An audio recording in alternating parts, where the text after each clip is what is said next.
Hi friends, welcome to my channel. என்னோட ஸ்டைலில் கோதுமை அடை எப்படி செய்கிறதுன்னு பார்க்கலாம். ஃபஸ்ட்டு 2 கப் கோதுமை மாவு எடுத்துக்கலாம். துருவி வச்ச கேரட், கருவேப்பிலை, மல்லித்தழை, அது மாதிரி 2 பெரிய வெங்காயம், அப்புறம் கொஞ்சம் பச்சை மிளகாய். நான் 2 பச்சை மிளகாய் எடுத்திருக்கேன். கூட மாவுக்கு தேவையான அளவு கல்லுப்பு சேர்த்து தண்ணி போட்டு நல்லா தோசை மாவு பதத்துக்கு கலரி விட்டுக்கலாம். நெக்ஸ்ட்டு சேம் பேட்டர்ன்லேயே சப்பாத்தி மாவு மாதிரி கொஞ்சம் பிசைஞ்சியும் எடுத்துக்கலாம். தோசைக்கல் நல்லா சூடானதும் பெரிய உருண்டையாக திரட்டி அடை மாதிரி தட்டி எடுத்துக்கலாம் ஃபஸ்ட்டு. அப்புறம் 2 ஸ்பூன் எண்ணெய் விட்டு 2 சைடும் நல்லா வேக விட்டு எடுத்தால் கோதுமை அடை ரெடி. இதையே நம்ம தோசை மாதிரி ஊற்றுறோம்ல, அந்த அடையும் பார்க்கலாம். அதே தான், நல்லா தோசைக்கல் சூடானதும் நல்லா தோசை மாதிரி நல்லா ஊற்றி எண்ணெய் போட்டு 2 சைடும் வேக விட்டு எடுத்தால் கோதுமை அடை ரெடி.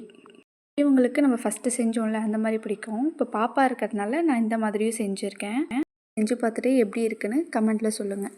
வீடியோ உங்களுக்கு பிடிச்சிருந்தா மறக்காமல் சேனலை சப்ஸ்கிரைப் பண்ணிவிட்டு லைக் பண்ணுங்கள், கமெண்ட் பண்ணுங்கள். நமக்கு ரொம்ப ஹெல்தி. டாட்டா பாய்.